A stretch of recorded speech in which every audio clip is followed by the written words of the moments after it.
मुझे ये चिंता नहीं है कि मेरे लड़कों को रोजगार कैसे मिले। मेरा कोई लड़का राजनीति में नहीं है। तुमको राजनीति में जाना है तो पोस्टर चिपकाओ, दीवालों पर रंग लगाओ और लोगों में जाओ। आज मुझे पूरे विश्वास से लग रहा है कि निश्चित रूप से मैं इस चुनाव में 5 लाख से ज्यादा वोटों से जीतूंगा। तो मैंने यह तय किया है कि जातीयवाद को घर से हटा लो। मैं जातिवाद नहीं करूंगा, सांप्रदायिकता नहीं करूंगा। सबका साथ, सबका विकास, सबका प्रयास, ये जो मोदी जी ने कहा है उसी के अनुसार चलूंगा। मुझे ये चिंता नहीं है कि मेरे लड़कों को रोजगार कैसे मिले। मेरा कोई लड़का राजनीति में नहीं है। तुमको राजनीति में जाना है तो पोस्टर चिपकाओ, दीवालों पर रंग लगाओ और लोगों में जाओ।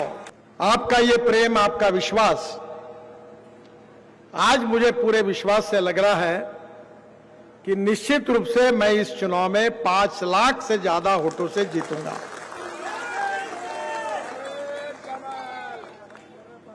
इस शहर में मेरी स्मृतियां हैं।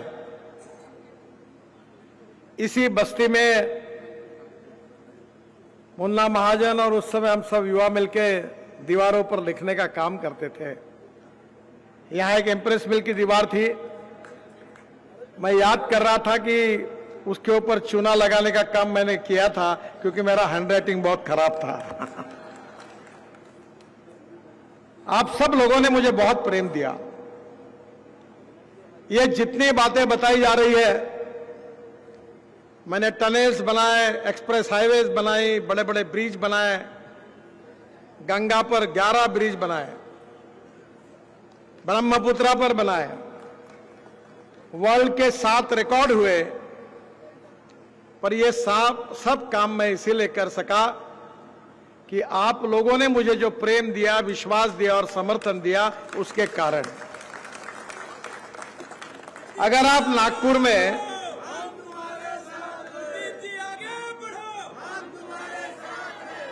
अगर मैं नागपुर में अगर लोकसभा चुनाव नहीं जीतता तो मैं मंत्री नहीं बनता, और मंत्री नहीं बनता तो आपके लिए काम कहां से करता।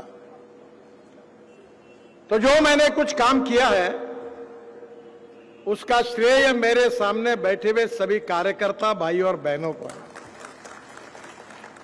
नागपुर की जनता को है। और इसलिए मैं दुनिया में कहीं भी जाता हूं तो नागपुर को कभी भूलता नहीं हूं, न कभी भूलूंगा। 10 साल में इस क्षेत्र में जो काम मेरे द्वारा हुआ है, पहली बार चुनाव के लिए जनता को हिसाब देने के लिए वो उसकी टोटल की गई, तो पहली बार मुझे ध्यान में आया कि इस 10 साल में मैंने 10 लाख करोड़, 1 लाख करोड़ से ज्यादा काम नागपुर लोकसभा क्षेत्र में किया। 1 लाख करोड़। पर आपके आशीर्वाद से 1 लाख करोड़ ये तो न्यूज़रील है, अभी तो असली फिल्म शुरू होना,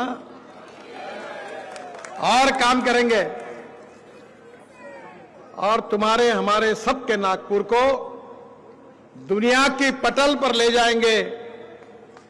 देश का अच्छे शहरों में नहीं तो दुनिया के अच्छे शहरों में नागपुर लेकर जाएंगे, ये मैं आपको वचन देता हूं। मुझे ये चिंता नहीं है कि मेरे लड़कों को रोजगार कैसे मिले। मेरा कोई लड़का राजनीति में नहीं है। और मैंने उनको कहा था कि मेरे पुण्याई का उपयोग करके तुम राजनीति में जाओ मत। तुमको राजनीति में जाना है तो पोस्टर चिपकाओ, दीवालों पर रंग लगाओ और लोगों में जाओ। मेरी विरासत, मैंने किया हुआ काम, अगर इसके ऊपर किसी का अधिकार है तो भारतीय जनता पार्टी के कार्यकर्ताओं का अधिकार है, वो मेरे वारसदार। मैंने ये तय किया है कि जातीयवाद को घर से हटा लो। नागपुर शहर मेरा परिवार है, आप सब मेरे हैं और मैं आपका हूं।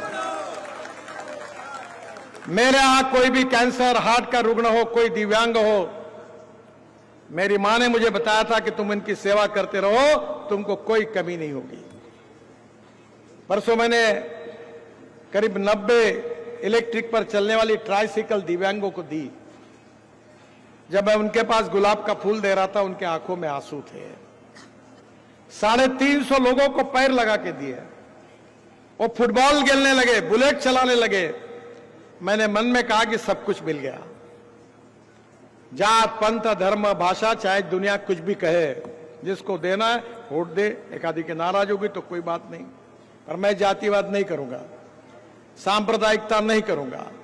सबका साथ, सबका विकास, सबका प्रयास, ये जो मोदी जी ने कहा है उसी के अनुसार चलूंगा। और कवाड़ी जी, मैं आपको विश्वास देना चाहता हूं कि बाबा साहब अंबेडकर जी ने दिया हुआ संविधान हमारा आत्मा है। इस समाज से छुआछूत, अस्पृश्यता, जातीयता समूल नष्ट करके समाज में समता, ममता, सोशल इक्वालिटी प्रस्तापित करना ही हमारा जीवन मिशन है। It is a part of life conviction, no compromise. संविधान बदलने का सवाल ही नहीं उठता। यह अपप्रचार किया जाता है कि जिन लोगों ने 80 बार इमरजेंसी के समय संविधान को तोड़ने का काम किया, वो हमारे बारे में अपप्रचार करते हैं कि ये संविधान तोड़ेंगे, आरक्षण को रद्द करेंगे।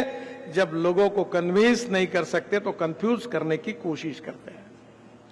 आप बिल्कुल चिंता मत करिए। मैं ये मानता हूं कि कोई भी व्यक्ति उसकी जात, पंथ, धर्म, भाषा, सेक्स और पार्टी के कारण बड़ा नहीं होता। वो व्यक्ति उसकी कार्य, कर्तृत्व और गुणवत्ता से बड़ा होता है।